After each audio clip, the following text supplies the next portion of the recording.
السلام عليكم ورحمة الله وبركاته.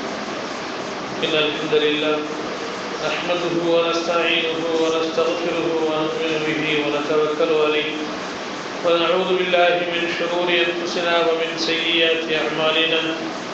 من يهده الله فلا مضل له ومن يضلل فلا هادي له. وأشهد أن لا إله إلا الله وحده لا شريك له وأشهد أن محمدا عبده ورسوله. أما بعد. கணித்திற்குரிய பெரியோர்களே, சகோதரர்களே, தாய்மார்களே, சகோதரிகளே, எல்லாம் வல்ல அல்லாஹ் ஜல்லஷானஹு தஆலாவுடைய மாபெரும் கிருபையினால் சஹாபா பெருமக்களுடைய வரலாறு மற்றும் அவர்களுடைய வாழ்க்கை தரும் படிப்பினைகளை பற்றியெல்லாம் தொடராக கடந்த தினங்களில் நாம் பார்த்து வந்தோம். அந்த தொடரில் நபிகள் நாயகம் ஸல்லல்லாஹு அலைஹி வஸல்லம் அவர்களுடைய செயல்பாடுகளை சஹாபா பெருமக்கள் எப்படி புரிந்து கொண்டார்கள், நபிகள் நாயகம் ஸல்லல்லாஹு அலைஹி வஸல்லம் அவர்களுடைய அசைவுகளை தங்களுடைய வாழ்க்கையில் பின்பற்ற தகுந்தவையாக சஹாபாக்கள் கருதிய முறை என்ன என்பதை பற்றி இன்றைக்கு பார்க்கலாம். சஹாபாக்கள் நபிகள் நாயகம் ஸல்லல்லாஹு அலைஹி வஸல்லம் அவர்களுடைய திருவாய் மலர்கின்ற வார்த்தைகளை செவியேற்கிற போது, இது குர்ஆனுடைய வசனம், இது அல்லாஹ் கூறிய செய்திகள் என்று சொன்னது மட்டுமல்லாமல் அவர்கள் அல்லாஹ்வால் உந்துதல் செய்யப்பட்டு அதன் மூலமாக தெரிவித்த செய்திகளும் உண்டு. குர்ஆனுடைய வசனங்கள் என்று சொல்லப்பட்டவை எழுதுவதற்கு அனுமதிக்கப்பட்டன. குர்ஆன் வசனங்கள் என்று சொல்லப்படாமல் அல்லாஹ் சொன்னதாகவே பெருமானார் ஸல்லல்லாஹு அலைஹி வஸல்லம் அவர்கள் சொன்ன சில கருத்துக்கள் ஹதீஸ் குதுசி என்ற பெயரிலே பதிவு செய்யப்பட்டிருக்கின்றன. அவை அல்லாமல் நபிகள் நாயகம் ஸல்லல்லாஹு அலைஹி வஸல்லம் அவர்கள் மார்க்க சம்பந்தமாக நிறைய செய்திகளை மக்களுக்கு சொல்லியிருக்கிறார்கள். இவை போக நபி ஸல்லல்லாஹு அலைஹி வஸல்லம் அவருடைய சொந்த வாழ்க்கை சில சந்தர்ப்பங்களில் பரிமாறப்பட்டிருக்கிறது. நபிகள் நாயகம் ஸல்லல்லாஹு அலைஹி வஸல்லம் அவர்களுடைய வஹி தொடர்பு இல்லாத சொந்த செய்திகள் சமூகத்தில் பரிமாறப்பட்டிருக்கின்றன என்பதையும் நாம் கவனிக்கலாம். இறை வசனங்கள் என்று பெருமானார் ஸல்லல்லாஹு அலைஹி வஸல்லம் ஜிப்ரீல் இப்போது வந்தார், வந்து என்னிடத்தில் இந்த வசனத்தை சொல்லிவிட்டு போகிறார், இறைவன் அருளி இருக்கிறான் என்று சுட சுட சஹாபாக்களுக்கு நபி ஸல்லல்லாஹு அலைஹி வஸல்லம் அவர்கள் சொல்லுவார்கள். இது குர்ஆன் வசனம். நபிகள் நாயகம் ஸல்லல்லாஹு அலைஹி வஸல்லம் அவர்கள் அல்லாஹ் சொல்கிறான் என்று சில விஷயங்களை சொல்லுவார்கள். அஸ்ஸௌமு லீ வ அனா அஜ்ஸி பிஹி, நோன்பு எனக்காக, அதற்கு நானே கூலி கொடுக்கிறேன் என்று அல்லாஹ் சொல்கிறான் என்று பெருமானார் ஸல்லல்லாஹு அலைஹி வஸல்லம் அவர்கள் சொல்கிறார்கள். நான் யாருக்கு உணவளித்தேனோ அவனை தவிர மற்ற அத்தனை பேரும் பட்டினி, நான் யாருக்கு ஆடை அளித்திருக்கிறேனோ அவனை தவிர மற்ற அத்தனை பேரும் நிர்வாணமானவர்கள், நான் யாருக்கு வழிகாட்டி இருக்கிறேனோ அவர்கள் அல்லாத மற்றவர்கள் அத்தனை பேரும் வழி கெட்டவர்கள் எல்லாம் அல்லாஹ் சொல்வதாக பெருமானார் ஸல்லல்லாஹு அலைஹி வஸல்லம் அவர்கள் சொல்லிய செய்தியெல்லாம் மிஷ்காத்திலே பார்த்தோம்.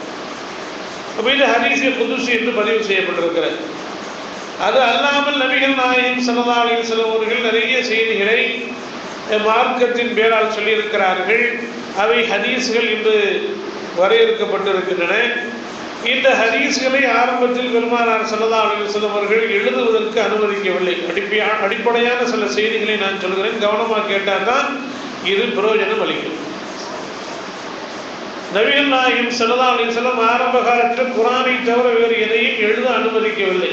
லா தக்துபு அன்னி கைரல் குர்ஆன், குர்ஆன் அல்லாதவற்றை என்னிடமிருந்து நீங்கள் செவியேற்றால் அதை பதிவு செய்யாதீர்கள் அப்படின்னு சொன்னார். மன் கதப அன்னி கைரல் குர்ஆனி ஃபல்யம்ஹுஹு, யாராவது என்னிலிருந்து குர்ஆன் அல்லாததை செவியேற்று எழுதி வைத்திருந்தால் அவர்கள் அதை அழித்து விடட்டும். இது பெருமானார் ஸல்லல்லாஹு அலைஹி வஸல்லம் அவர்கள் ஆரம்பத்தில் இந்த கட்டளை.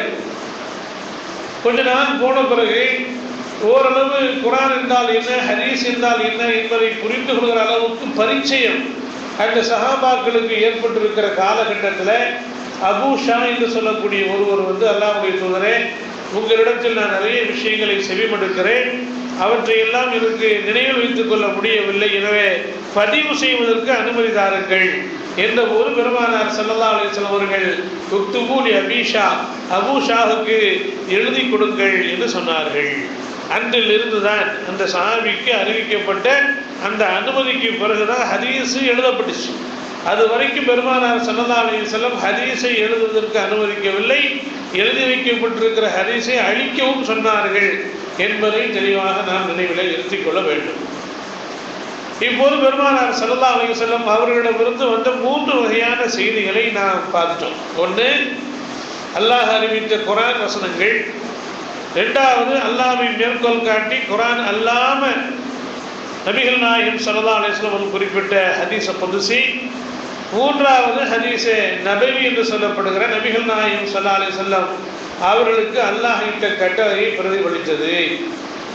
இந்த 3 அல்லாம 4வது ஒரு வகை இருக்கிறது. நபிகள் நாயகம் ஸல்லல்லாஹு அலைஹி வஸல்லம் அவர்கள் சில விஷயங்களை சமூகத்துக்கு சொன்னார்கள்.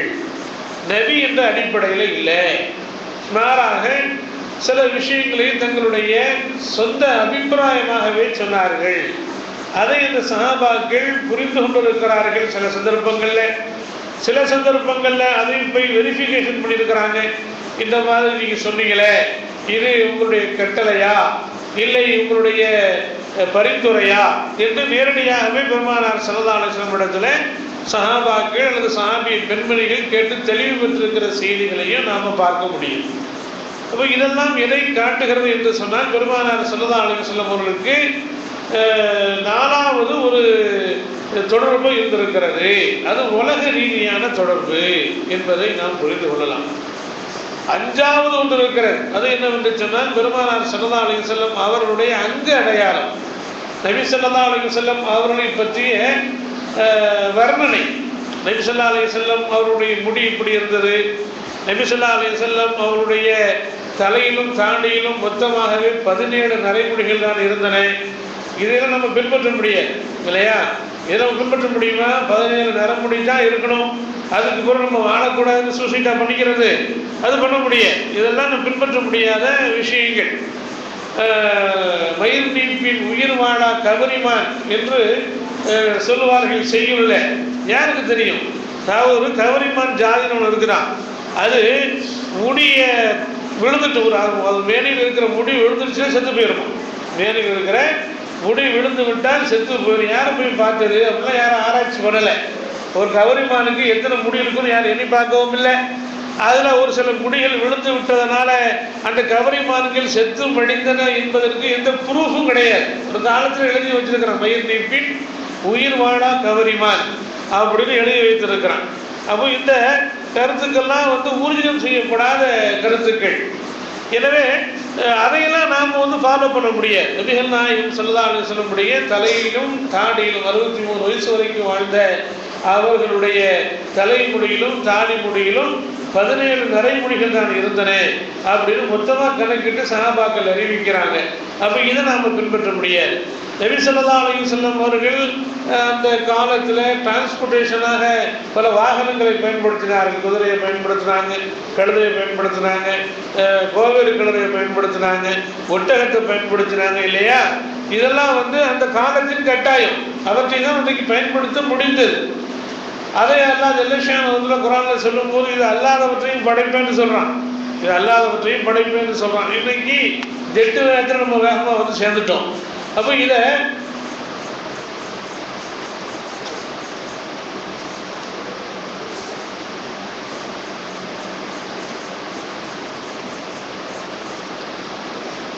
இதையெல்லாம் நாம பின்பற்ற முடியாது. மீத மாதிரி பெருமானார் ஸல்லல்லாஹு அலைஹி வஸல்லம் சலிக்கப்பட்ட மாவில் சமைக்கப்பட்ட ரொட்டியை சாப்பிட்டதே இல்லை அப்படிங்கிற செய்தியை நாம் பார்க்கிறோம். இது மாதிரி நபிகள் நாயகம் ஸல்லல்லாஹு அலைஹி வஸல்லம் அவர்கள் வாழ்ந்த வீடு, அதனுடைய அமைப்பு எந்த அளவுக்கு இருந்தது? சூரியனுடைய வெளிச்சம் வீட்டுக்குள்ளே விழுகிற மாதிரி இருந்துச்சு. ஆயிஷா ரலியல்லாஹு அறிவிக்கிறாங்க, சூரிய வெளிச்சம் வீட்டுக்குள்ளே இருந்தது, அந்த அளவு கட்டை சோறு தான் அந்த வீட்டுக்கு இருந்தது அப்படின்னு சொல்லக்கூடிய செய்தியை திரும்பியில் பார்க்க முடியும். அப்படி நம்ம வாழணும் அப்படிங்கிறது அவசியமா இல்லை. அப்போ இந்த மாதிரி பெருமானார் ஸல்லல்லாஹு அலைஹி வஸல்லம் அவருடைய சொந்த வாழ்க்கை என்பதாக சில செய்திகள் இருக்கின்றன. இது அதுக்கு அடுத்த பார்ட். இப்போ நாம் கவனிக்க வேண்டிய ஒரு முக்கியமான விஷயம் என்ன அப்படின்னு சொன்னால், நபி ஸல்லல்லாஹு அலைஹி வஸல்லம் அவர்கள் வஹி அல்லாமல் வேறு சில விஷயங்களை சொல்லியிருக்கிறார்கள். அவை பெருமானார் ஸல்லல்லாஹு அலைஹி வஸல்லம் அவருடைய சொந்த கருத்துக்கள் என்று நபி ஸல்லல்லாஹு அலைஹி வஸல்லம் அவர்களாலேயே இனம் காட்டப்பட்டிருக்கின்றன. மக்காவிலிருந்து பெருமானார் ஸல்லல்லாஹு அலைஹி வஸல்லம் மதீனாவுக்கு வந்தாங்க. மதீனாவுக்கு வந்து பார்க்கிற போது மதீனாவில் பேரிச்ச மரத்தினுடைய ஒட்டு சேர்க்கை அதை செய்து கொண்டிருந்தார்கள். ஆண் மரம் பெண் மரம் அப்படின்னு சொல்லி இரண்டுக்கும் இடையில ஒரு ஒட்டு ஏற்பாடு செய்தார்கள். செயற்கை முறையில் அதிகமாக மகசூல் கிடைக்க வேண்டும் என்று அன்றைக்கு செய்த ஒரு பெரிய யுக்தி. இன்னைக்கு அதெல்லாம் ஒரு டெவலப் ஆயிடுச்சு. சவுதி அரேபியாவில் ஒரு மாம்பழத்தை கொண்டு வந்து கொடுக்குறான், இதை சாப்பிட்டு பாரு அப்படின்னு. பார்த்தா மாம்பழத்தை அவசரமாக சாப்பிட்றதுக்கு முன்னாடி அவன் சொல்கிறான், இதில் 3 நாடு சம்பந்தப்பட்டிருக்கிறதுங்கிறான். 3 லெபனானுடைய தொழில்நுட்பம் இதில் பயன்படுத்தப்பட்டிருக்கிறது. இந்தியாவிலிருந்து மண்ணு கொண்டு வந்து இதில் போடப்பட்டிருக்கிறது. அது மாதிரி இன்னொரு நாட்டினுடைய வித்து இதில் பயன்படுத்தப்பட்டிருக்கிறது. 3 நாடு சம்பந்தப்பட்டு ஒரு மாம்பழம் கிடைக்குது. அப்போ அவ்வளோ வேகமாக இன்றைக்கு அக்ரிகல்ச்சர் டெக்னிக்கல் டெவலப்மெண்ட் ஆகிட்டே இருக்குது. அப்போ அன்றைக்கு இது ஒரு பெரிய டெக்னிக், ஒரு தொழில்நுட்பமாக இருந்தது. இதை அந்த சஹாபாக்கள் செய்து கொண்டிருக்கிற போது பெருமானார் ஸல்லல்லாஹு அலைஹி வஸல்லம் அவர்கள் செயற்கையாக இருந்துட்டு போட்டுமே, ஏன் இது செய்றீங்க அப்படின்னு நபி ஸல்லல்லாஹு அலைஹி வஸல்லம் அவர்கள் சொன்னார்கள். சொன்ன உடனே விட்டுட்டாங்க, சஹாபாக்களும் அதை விட்டாங்க. அன்சாரி தோழர்கள் விவசாயத்தில் இந்த டெக்னிக்கை கைவிட்டுறார்கள். அந்த வருஷம் மகசூல் கம்மியாயிடுச்சு. அப்போ நபி ஸல்லல்லாஹு அலைஹி வஸல்லம் கேட்குறாங்க, பேரிச்ச மரத்துக்கு என்ன ஆச்சு, ஏன் மகசூல் குறைஞ்சி போச்சுன்னு கேட்குறாங்க. அப்போ நபிகள் நாயகம் ஸல்லல்லாஹு அலைஹி வஸல்லம் சஹாபாக்கள் சொல்கிறார், அல்லாஹ்வுடைய தூதரே, இந்த மாதிரி ஒட்டு சேர்க்க நாங்கள் பண்ணிக்கிட்டு இருந்தோம், நீங்கள் தான் அதை வேணாமே இயற்கையாக இருக்கட்டும் சொன்னீங்க, நாங்கள் அப்படி விட்டோம், அதன் காரணத்தினால இன்றைக்கு மகசூல் குறைஞ்சி போச்சு என்று சொன்ன உடனே நபிகள் நாயகம் ஸல்லல்லாஹு அலைஹி வஸல்லம் அந்த இடத்துல ஒரு செய்தியை பதிவு செஞ்சாங்க. என்ன பதிவு செஞ்சாங்க? இன்னமான பஷரும் மிஸ்லுக்கும், நான் உங்களை போன்ற ஒரு மனிதன் தான் அப்படின்னு சொன்னாங்க. நான் மார்க்க சம்பந்தமாக எதையாவது உங்களுக்கு சொன்னால் அதை நீங்கள் எடுத்துக்கொள்ளுங்கள். அன்றும் ஒரு துனியாக்கும், உங்களுடைய துனியா சம்பந்தப்பட்ட விஷயங்கள்ல என்னை விட அதிகமான ஞானம் உங்களுக்கே உண்டு என்று சொன்னார். உலகளாவிய விஷயங்கள்ல நீங்களே அதிகம் அறிந்தவர்கள் என்று பெருமானார் ஸல்லல்லாஹு அலைஹி வஸல்லம் அவர்கள் ஓப்பன் டிக்ளேர் பண்றாங்க. அறிய தெளிவாகவே பிரகடனம் செய்கிறார்கள். அப்போ இது ஒரு முக்கியமான அடிப்படை நமக்கு காட்டுது. என்ன அடிப்படை? நாம நபிகள் நாயகம் ஸல்லல்லாஹு அலைஹி வஸல்லம் அவர்களை மார்க்க ரீதியில் தான் பின்பற்றுவது கடமை. உலகளாவிய விஷயங்கள்ல நாம நம்முடைய அறிவு எப்படியெல்லாம் சொல்லுதோ அந்த மாதிரிலாம் நாம் இயங்கிறதுக்கு நாம் அனுமதிக்கப்பட்டிருக்கிறோம். அதே நேரத்தில் மார்க்கம் அதை தடை செய்யாமல் இருக்கிற போது, பொது விஷயங்களை பொறுத்த வரைக்கும் மார்க்கம் தடை செய்யாமல் இருக்கணும். ஏன்னா இஸ்லாம் என்பது பொதுவாக அனுமதித்திருக்கிற விஷயங்களை தான் நம்ம பார்க்கணும். பொதுவாக அனுமதித்திருக்கோம். அதே நேரத்தில் எது தவிர்க்கப்பட வேண்டுமோ அதை தடை செய்திருக்கும். மார்க்கம் தடை செய்த சிலவற்றை தவிர மற்ற எல்லாம் ஏகபோகமாக அனுமதிக்கப்பட்டவை தான், இல்லையா? இல்லை அப்படின்னு சொன்னால் ஹராமாக்கப்பட்டவை அப்படின்னு ஒரு லிஸ்ட்டு போட்டால் பெரிய லிஸ்ட்டு போடணும். ஹராமாக்கப்பட்டவை லிஸ்ட்டு போட்டால் பெரிய லிஸ்ட்டு போடணும், அல்லது ஹலாலாக்கப்பட்டவை லிஸ்ட்டு போட்டால் பெரிய லிஸ்ட்டு போடணும். பிள்ளையோட படிக்கிறதுக்கு மதரசாக்கு அனுப்புறதா இருந்தால் பிள்ளைய தனியாக அனுப்பிட்டு குரானை லாரியில் தான் அனுப்பணும், இல்லையா? அவ்வளோ செய்தி சேர்ந்து போயிடும். குரானை தனி ஒரு சின்ன யானை பிடிச்சி குட்டியான பிடிச்சி தான் அனுப்புகிற மாதிரி ஆகி போயிடும். அவ்வளோ செய்திகள் சேர்ந்து போயிடும். எனவே அல்லாஹ் ஜல்ல ஷானஹு ஹராமானவற்றை குறைச்சி பட்டியலிட்டு இது அல்லாதவையெல்லாம் உங்களுக்கு ஹலாலு அப்படிங்கிறான். அது மட்டும் இல்லாமல் இவை கூட நிர்பந்தமான சூழ்நிலையில் ஹலாலாக்கப்பட்டு விடும். 2 நிபந்தனையில் அடிப்படையில், ஒன்று வழியில் சென்று பெறாமல் இருக்க வேண்டும், இன்னொன்று வரம்பு மீறாமல் இருக்க வேண்டும் என்று அல்லாஹ் தஆலா கட்டளையிடுவதை பார்க்கிறோம். அப்போ இது அல்லாஹ்வால் நமக்கு வழங்கப்பட்ட சில வரைமுறைகள். எனவே பொது விஷயங்கள் என்று வருகிற போது அல்லாஹ் தடுத்திருக்கிறான்னு பார்க்கணும். அல்லாஹ் தடுக்காத விஷயங்கள் நமக்கு அனுமதிக்கப்பட்டவை. அல்லாஹ்வுடைய தூதர் ஸல்லல்லாஹு அலைஹி வஸல்லம் அவர்கள் தவிர்க்க சொல்லியிருக்கிறார்கள் பார்க்கணும். இல்லையா? அவை நமக்கு அனுமதிக்கப்பட்டவை அப்படிங்கிறத நாம் புரிந்து கொள்ள வேண்டுமாக. ஏக போக அனுமதி தான் அதிகம். ஹராமாக்கப்பட்டவை மிக சொற்பம், தடுக்கப்பட்டவை மிக மிக சொற்பம் என்பதை நினைவில் கொள்ள வேண்டும். அப்போ இந்த மாதிரி மார்க்கம் நமக்கு வரையறுத்து தரப்பட்டிருக்கிற போது இந்த விவசாயம் சம்பந்தப்பட்ட விஷயம், அல்லது நம்முடைய கொடுக்கல் வாங்கல் சம்பந்தப்பட்ட விஷயம், நம்முடைய வியாபாரம் சம்பந்தப்பட்ட விஷயம், இதிலெல்லாம் நபிகள் நாயகம் ஸல்லல்லாஹு அலைஹி வஸல்லம் அவர்கள் சில கட்டளைகளை பிறப்பித்திருக்கிறார்கள். அந்த கட்டளைகளை நாம் கவனத்தில் கொண்டு மற்ற விஷயங்கள் நமக்கு அனுமதிக்கப்பட்டவை அப்படிங்கிற முடிவிலே நம்முடைய அனைத்து தொடர்புகளையும் நாம் வைத்துக் கொள்ள முடியும். நபிகள் நாயகம் ஸல்லல்லாஹு அலைஹி வஸல்லம் அவர்கள் தங்களுடைய சொந்த அபிப்பிராயத்தை அந்த ஒட்டு சேர்க்கை சம்பந்தமாக குறிப்பிட்டார்கள். அது பலன் தரவில்லை, அது மகசூலை குறைச்சிருச்சுன்னு சொன்ன உடனே நபி ஸல்லல்லாஹு அலைஹி வஸல்லம் அவர்கள் அதிலிருந்து தம்மை விலக்கி கொண்டார்கள். இதை பற்றி உங்களுக்கு தான் அதிகமான அறிவு இருக்கிறது என்று நபி ஸல்லல்லாஹு அலைஹி வஸல்லம் அவர்கள் சொன்னார்ங்கிற செய்தியை நாம் பார்க்குறோம். அது மாதிரி இன்னும் சில விஷயங்கள் நபிகள் நாயகம் ஸல்லல்லாஹு அலைஹி வஸல்லம் அவர்கள் மக்களுக்கு சில செய்திகளை சொல்கிறாங்க. அந்த செய்திகளில் அல்லாஹ்வுடைய தூதர் ஸல்லல்லாஹு அலைஹி வஸல்லம் சொந்த கருத்து என்று எப்போது அது அறிவிக்கப்படுகிறதோ அப்போது சஹாபாக்கள் அதை ஏற்றுக்கொள்ள வேண்டிய கட்டாயமில்லை என்பதை புரிந்து கொண்டார் என்பதற்கு சில சான்றுகள் இருக்கின்றன. நபிகள் நாயகம் ஸல்லல்லாஹு அலைஹி வஸல்லம் அவர்களுடைய அருமை மனைவி ஆயிஷா ரலியல்லாஹு அன்ஹாவுடைய அடிமை பரீரா ரலியல்லாஹு அன்ஹா அவர்கள் விடுதலை செய்யப்பட்டார். விடுதலை செய்யப்பட்ட போது விடுதலை செஞ்ச பிறகு அவர்கள் தன்னுடைய கணவர் முகீராவோடு வாழ்வதற்கு அனுமதி இருக்கு. முகீராவோடு வாழ்வதற்கு அவர்களுக்கு அனுமதி இருந்துச்சு. அப்போ முகீரா பரீராவோட வாழ வேண்டும் என்று ஆசைப்படுகிறார். முகீரா கணவர் பரீராவோடு வாழ வேண்டும் என்று ஆசைப்படுகிறார். எந்த அளவுக்கு முகீரா பரீராவோடு வாழ வேண்டும் என்று ஆசைப்படுகிறாரோ அதை விட அதிகமாக முகீராவை வெறுக்கிறாங்க. முகீஸை பரீரா வெறுக்கிறாங்க. தாடியெல்லாம் நினைகிற அளவுக்கு அழுகுறாரு. அழுதுகிட்டு பரீராவை தொடர்ந்தே போறார், எப்படியாவது பரீரா தம்மை ஏற்றுக்கொள்ள வேண்டும் என்று. இதை பார்த்த நபிகள் நாயகம் ஸல்லல்லாஹு அலைஹி வஸல்லம் அவர்கள் பரிதாபப்படுறாங்க, பச்சாதாபப்படுறாங்க முகீஸ் மீது.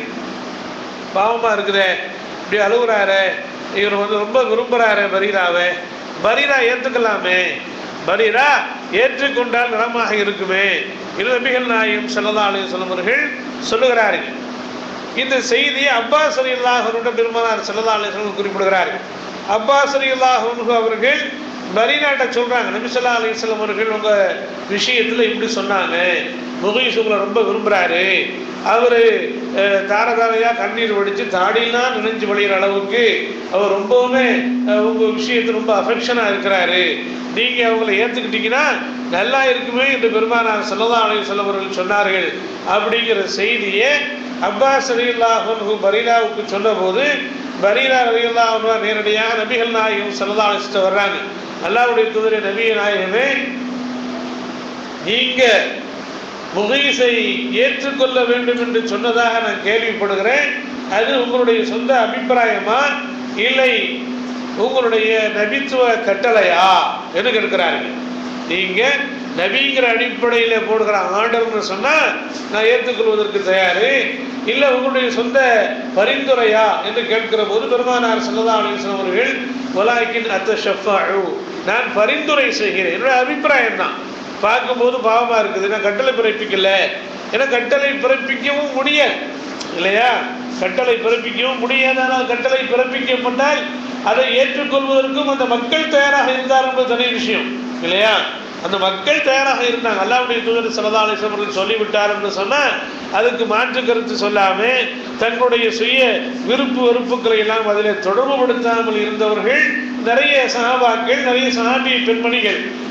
அந்த ஜுலைபீப் ரலியல்லாஹு அன்ஹு அவருடைய திருமணம் சம்பந்தமாக ஏற்கனவே ஒரு செய்தி சொல்லியிருக்கிறோம், முஸ்லீமில் பதிவு செய்யப்பட்ட ஒரு செய்தி. ஜுலைபீப் ரலியல்லாஹு அன்ஹு அவர்கள் திருமணத்துக்கு பெண்ணு கிடைக்காம ரொம்ப சிரமப்பட்டிருக்கிற காலகட்டத்தில் ஒரு அன்சாரி தோழருடைய மகளை திருமணம் செய்து கொள்வதற்கு நபிகள் நாயகம் ஸல்லல்லாஹு அலைஹி வஸல்லம் சொன்னபோது அந்த ஜுலைபீப் ரலியல்லாஹு அன்ஹு அந்த அன்சாரி தோழரிடத்தில் வந்து உங்களுடைய மகளை பெருமானார் ஸல்லல்லாஹு அலைஹி வஸல்லம் பெண் கேட்க சொன்னார்கள் அப்படின்னு சொன்ன உடனே அந்த சஹாபி ஆத்திரப்பட்டு அது சம்பந்தமாக அவர்கள் எரிஞ்சு விட ஜுலைபீப் ரலியல்லாஹு அன்ஹு பெருமானார் ஸல்லல்லாஹு அலைஹி வஸல்லம் போய் முறையிட சென்ற போது அந்த வீட்டில் இருந்து சம்பந்தப்பட்ட அந்த பெண்மணி மனம் பெண்ணு அந்த சஹாபியை நான் திருமணம் முடித்துக் கொள்கிறேன் ஏன்னா அல்லாஹ்வுடைய தூதர் ஸல்லல்லாஹு அலைஹி வஸல்லம் அவர்கள் சொல்லி அனுப்பி இருக்கிறார்கள் என்று சொன்னார்கள். கட்டாயமாக அதை ஏற்றுத்தான் ஆகுங்கிற அவசியம் இல்லை இல்லையா? உங்களுடைய மனம் விரும்பியவரை தான் திருமணம் செய்யணும். பெற்றோருக்கு கூட அந்த மாதிரியான உரிமை இல்லை. சில வீடுகளில் பார்க்குறோம், சரி கல்யாணம் செஞ்சுக்கணுங்க அப்படின்னு சொல்லுவாங்க, பிள்ளைகளை வற்புறுத்துவாங்க. ஆம்பளை பிள்ளையா இருக்கட்டும் பொம்பளை பிள்ளையா இருக்கட்டும், நல்ல விலை கொண்ட நாய் இருப்பார், அந்த நாயிடம் யோசனை கேட்பதுண்டோ அப்படிங்கிற மாதிரி கொண்டு போய் தள்ளிடுவாங்க. அப்படி தள்ளும் போது விருப்பம் இல்லை அப்படின்னு சொன்னா அந்த பெண்ணோ அல்லது அந்த மாப்பிள்ளையோ எனக்கு விருப்பம் இல்லை, அந்த பெண்ணை நான் திருமணம் பண்ண விருப்பம் இல்லை, அதான் அந்த ஆணை நான் எனக்கு திருமணம் பண்ணுறதுக்கு எனக்கு விருப்பம் இல்லை அப்படின்னு சொன்னா கேட்க மாட்டாங்க. உனக்கு விருப்பம் இல்லைன்னா என்ன, எங்களுக்கு விருப்பம் இருக்குதே அப்படின்னு சொல்லுவாங்க. அப்படியானா நீங்க கட்டிட்டு போங்கன்னு சொல்லணும். பெற்றோர்கள் விரும்புகிறார்கள் சொன்னா, பிள்ளைங்க விரும்பல அப்படின்னு சொன்னா இதுல ஃபோர்ஸ் பண்றதுக்கு பெற்றோர்களுக்கு எந்த விதமான அனுமதியும் இல்லை. ஏன்னா அதே பெருமானார் ஸல்லல்லாஹு அலைஹி வஸல்லம் இடத்துல ஒரு சஹாபியை பெண்மணி வந்து கேட்டாங்க, அல்லாஹ்வுடைய தூதரே என்னுடைய பெற்றோர்கள் எனக்கு வற்புறுத்தி ஒரு திருமணம் பண்ணி வச்சுட்டாங்க, இப்போ அந்த திருமண ஒப்பந்தத்தை நான் ஏற்று வாழத்தான் செய்யணுமா அப்படின்னு கேட்கும்போது நபி ஸல்லல்லாஹு அலைஹி வஸல்லம் அவர்கள் அந்த கட்டாயம் உனக்கு இல்லை, அதை ரத்து செய்கின்ற உரிமை இருக்கிறதுன்னு சொன்னபோது நபிகள் நாயகம் ஸல்லல்லாஹு அலைஹி வஸல்லம் இடத்துல இந்த கேள்வியை கேட்டு அந்த பெண்மணி சொன்னார்கள், இந்த உரிமை பெண்களுக்கு இருக்கிறதா என்பதை கேட்டு தெரிந்து கொள்ளத்தான் நான் வந்தேன், நான் அவரோடவே வாழுகிறேன் என்று சொன்னார்கள். அவரோடவே வாழுகிறேன் என்று சொன்னார். அதுபோல சாபித் பின் கைஸ் என்ற ஒரு சஹாபி விஷயத்துல அந்த பெண்மணி திருமணம் செய்யப்பட்ட அந்த பெண்மணி அவரோட வாழ எனக்கு பிடிக்கல அப்படின்னு சொன்னாங்க. பெருமானார் ஸல்லல்லாஹு அலைஹி வஸல்லம் அவர்கள் அவர் தந்த மகராக தந்த தோட்டத்தை திருப்பி கொடுத்துருவியான்னு கேட்டாங்க. பிரச்சனைகளை திருப்பி கொடுக்க நான் தயாரு, ஆற விட்டா போதும் அப்படின்னாங்க. திருப்பி கொடுத்துங்க அப்படின்னு சாபித் பின் கைஸை கூப்பிட்டு விடுதலை செய்து விடுங்கள் அந்த பெண்மணியை அப்படின்னு சொன்னாங்க. மன விடுதலை, மன விலக்கு அளித்து விடுங்கள் என்று பெருமானார் ஸல்லல்லாஹு அலைஹி வஸல்லம் அவர்கள் சொன்னதாக நாம் பார்க்கிறோம். அப்போ இதெல்லாம் வந்து திருமணம் என்று வருகிற போது மனம் ஒப்புதல் தான். மனம் ஒப்பி மேற்கொள்ளப்படுகிற ஒரு நிகழ்ச்சி தான் திருமணமே அல்லாம வேற யாரும் போஸ்ட் பண்ண முடியாது. சில சமயங்களில் பெற்றோர்கள் விரும்புகிறார்கள், நம்முடைய உற்றார் உறவினர்கள் விரும்புகிறார்கள், அவர்களுடைய சில நன்மைகளுக்காக, அவர்களுடைய சில எதிர்கால திட்டங்களுக்காக, அல்லது அவர்கள் சொல்லுகிற சில தூர நோக்கு சம்பந்தப்பட்ட உபதேசங்களுக்காக வேண்டி ஏற்றுக்கொள்வதும் ஏற்றுக்கொள்ளாமல் இருப்பதும் நம்முடைய விருப்பு வெறுப்பு சம்பந்தமானது அல்லாம மாறாக வந்து அவர்கள் சொல்றார்கள் இவர்கள் சொல்கிறார்கள் என்று நாம வந்து நம்முடைய சுய விருப்பு வெறுப்பு எல்லாம் இழந்துட்டு பிறருக்காக அந்த ஒப்பந்தத்தை ஏற்றுக்கொண்டோம்னு சொன்னா நம்முடைய வாழ்க்கை நரகமா போயிடும் இல்லையா? வாழ்க்கை நரகமா போயிடும். ஏற்றுக்கொண்டிருக்கிற அந்த வாழ்க்கையில நாம் ஏற்றுக்கொண்டிருக்கிற வாழ்க்கையை பொறுத்த வரைக்கும் ஏதாவது பிணக்கம் ஏற்பட்டதுன்னு சொன்னா குறைகள் எத்தனையோ இருந்தாலும் அந்த குறைகளை நாம பெருசா கருதாம அவற்றில் அவர்களிடத்துல இருக்கிற நிறைகளை பார்க்கணும். அவர்களிடத்துல நீங்க ஒரு குறையை பார்த்து வெறுப்பீர்கள், அது அல்லாஹ்விடத்துல மிக நன்மையாக இருக்கக்கூடும். நீங்க ஒரு விஷயத்தை அவர்களிடத்துல நன்மையில பெருசு சிறந்ததுன்னு கருதுவீர்கள், அல்லாஹ்விடத்துல அது வெறுப்புக்குரியதாகவும் இருக்கக்கூடும் அல்லாஹ் ஜல்ல ஷானஹு சொல்வதை பார்க்கிறோம். அதனால ஒப்பந்தம் முடிஞ்சு போச்சு, வாழ்ந்து கொண்டு இருக்கிற போது பிறகு ஏற்பட்டதுன்னு சொன்னா அந்த கட்டத்தில் நம்முடைய மனோநிலை எப்படி இருக்கணும் அப்படின்னு சொன்னா எல்லா விஷயத்திலையும் எல்லாரும் ஒத்து போவாங்கன்னு சொல்ல முடியாது. குறையில்லாத மனிதர்கள் உண்டா? எல்லாத்தையுமே குறை இருக்கும். ஆனா ஆளுக்கு ஆளு குறைகள் வித்தியாசப்படும். என்னிடத்தில் இத்தனையோ குறைகள் இருக்கும், எனவே என்னை நான் வெறுக்கிறேன்னா கிடையாது. எப்படி ஒவ்வொருவரும் அவரவரை வெறுக்கிறது இல்லை, குறைகளோட தான் நம்ம வாழ்ந்து கொண்டு இருக்கிறோம். இப்போ அந்த மாதிரி நட்பு வட்டாரம், உறவு வட்டாரம், குடும்ப ரீதியான தொடர்புகளை எல்லாம் மேற்கொள்ளுகிற போது அவற்றிலெல்லாம் வந்து நாம நன்மைகளை தான் அங்க பார்க்கணுமே அல்லாம நாம் வெறுக்கும்படியான விஷயங்கள் இருந்ததுன்னு சொன்னா அந்த விஷயங்களுக்கு முன்னுரிமை நாம தரக்கூடாது அப்படிங்கிற செய்தியை நாம கவனத்தில் வைக்கணும். அதே நேரத்தில் நாம் திருமணம் செய்வதற்கு முன்னால் நான் விரும்புபவர்களைத்தான் திருமணம் செய்யணும், மனம் விரும்புவர்கள் தான் திருமணம் செய்யணும். இதுல வேற யாரும் வந்து நம்மள ஃபோர்ஸ் பண்ண முடியாது, மார்க்கு அனுமதிக்கல.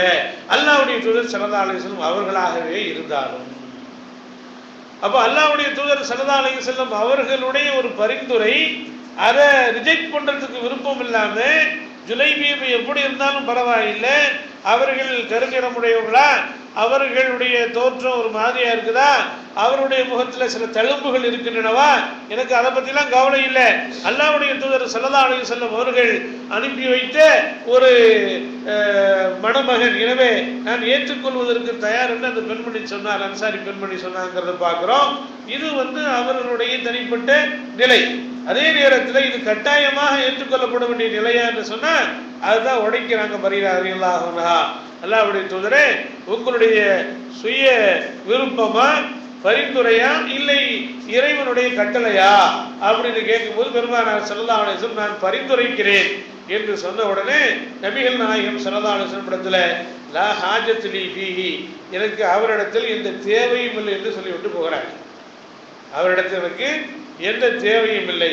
ஒருதலை காதல், அவங்க எவ்வளவோ விரும்புறாங்க, எவ்வளவோ சேர்ந்து வாழ வேண்டும் என்று ஆசைப்படுகிறார்கள், தெருத்தருவா அலைகிறாங்க, பரீராவுக்கு பின்னாடியே அலைகிறாங்க. இதை பார்த்து தான், இந்த சோகமான காட்சியை பார்த்து தான் பெருமானார் ஸல்லல்லாஹு அலைஹி வஸல்லம் அவர்களே பரிந்துரை செய்வதற்கு முன் வந்தார்கள். ஆனா அவங்க ஏத்துக்கிறதுக்கு விருப்பம் இல்லை, நான் ஏற்றுக்கொள்ள மாட்டேன் அப்படின்னு சொன்ன உடனே நபி ஸல்லல்லாஹு அலைஹி வஸல்லம் அவர்கள் அவங்கள ஃபோர்ஸ் பண்ண ஏற்றம் ஆகணும்னு சொல்லல.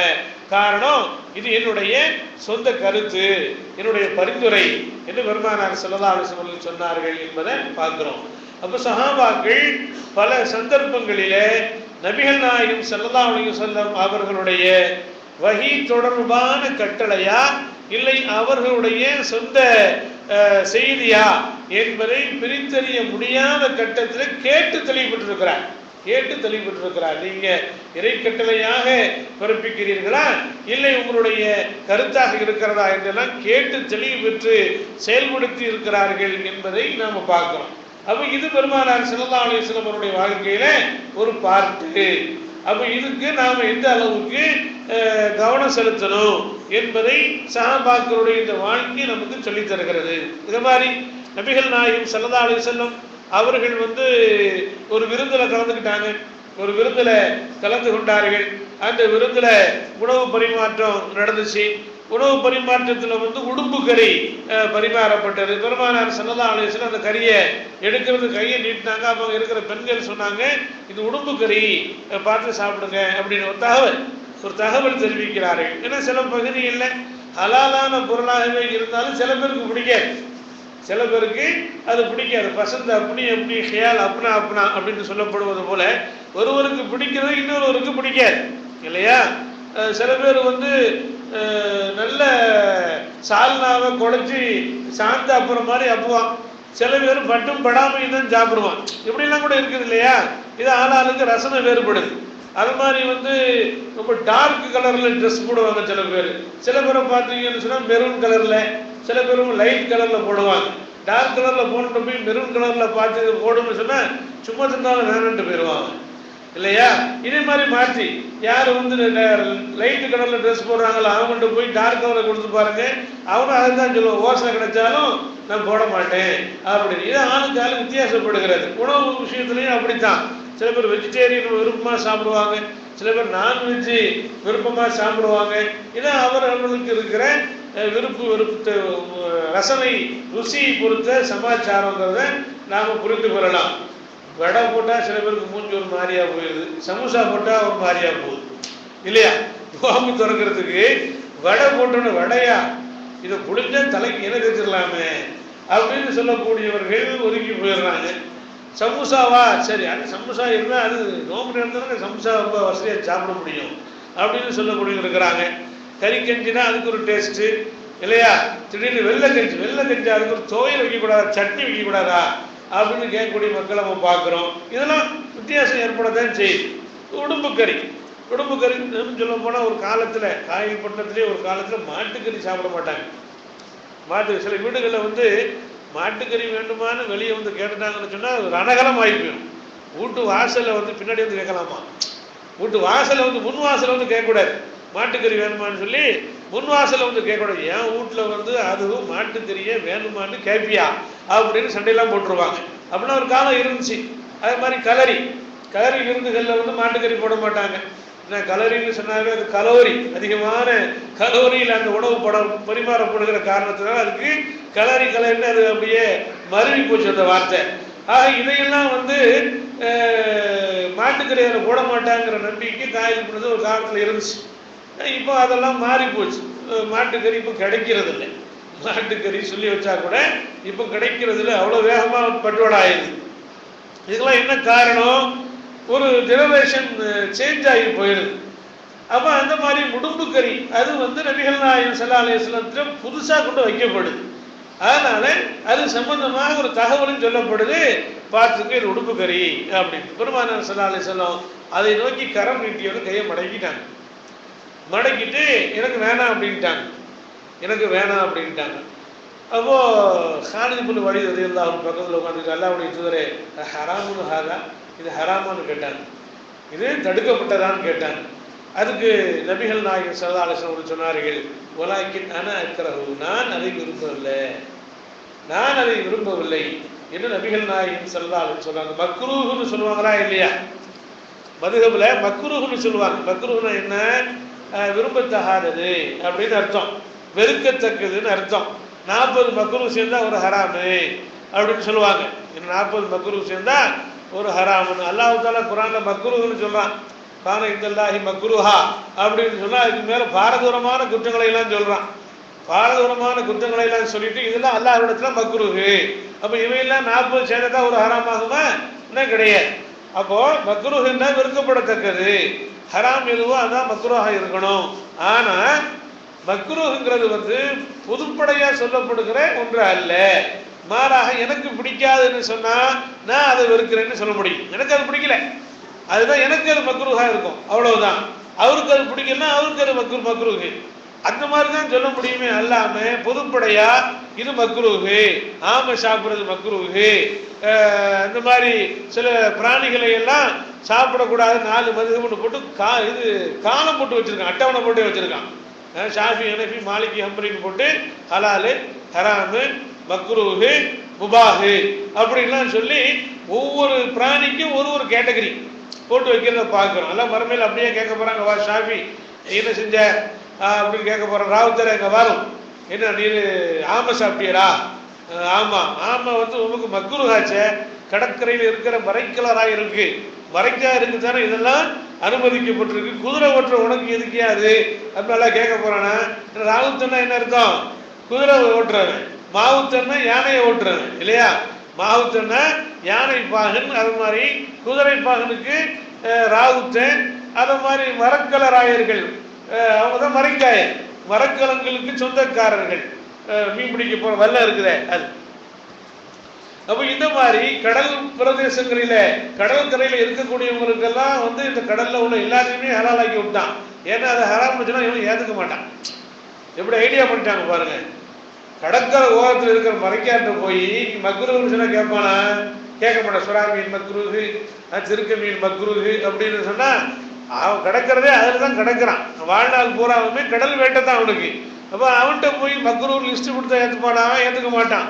உள்ள கிடக்கிறான கோதுமை ரொட்டி விட்டு திருட்டு கிடக்கிறான உள்ள ராவுத்தன், அவன்கிட்ட போய் சொன்னீங்கன்னு சொன்னா அவனுக்கு வந்து கிடைக்காத பொருள் தானே. கிடைக்காத பொருளுக்கு பிரச்சனை இல்லை. குதிரை இறைச்சி சாப்பிடலாமா? குதிரை இறைச்சி சாப்பிடலாமா?